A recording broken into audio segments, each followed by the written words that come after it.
There is a formation of the peepus which is very important. This is how the ectodermal ingrowth occurs in case of the glans penis part.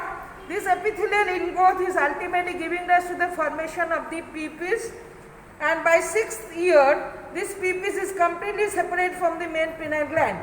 If that is not so, then the skin cannot be retracted from the pupil and the baby will having problem during the ejection of the urine from the external urethral meatus.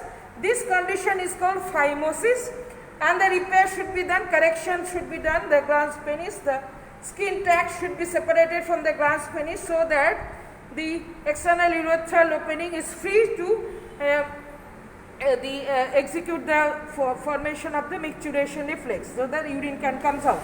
This is normally happens. Now what happens, some anomalies occurs with the relating to the external urethral opening. Now one is, this is the cleft scrotum. You see, this is the open groove under the penis. Two-sided the scrotal genital fold and the genital swelling that is being occurring, but it is open. So this is under penis is being open, that is the cleft scrotum, and the urethral opening lies in the junction of this. So this is a kind of non-fusion of the raphe between the penis and the raphe between the scrotum occurs, and so it is open under the penis. So that is one of the congenital anomalies. Coming to this congenital anomalies, there are two kinds. One is called epispadias, one is called hypospadias. The external urethral opening that is being in the dorsal surface, that is called epispadias. Normally it doesn't occur congenitally, it is associated with ectopia visceri where it is being open, and hypospadias it is on the ventral surface. And then what happens, the urethral opening normally over there in the, just below the glans penis, that is the glandular type of the opening, that is the normal position.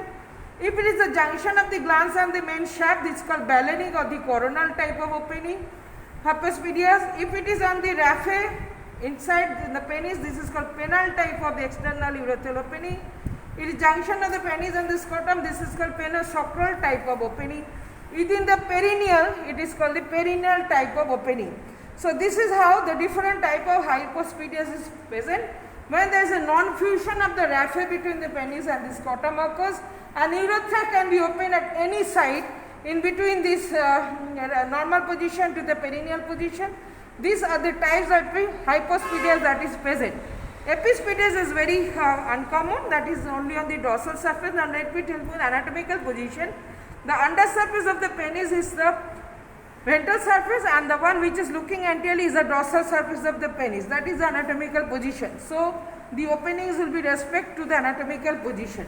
So these are the congenital anomalies relating with the external genitalia of the male. Okay.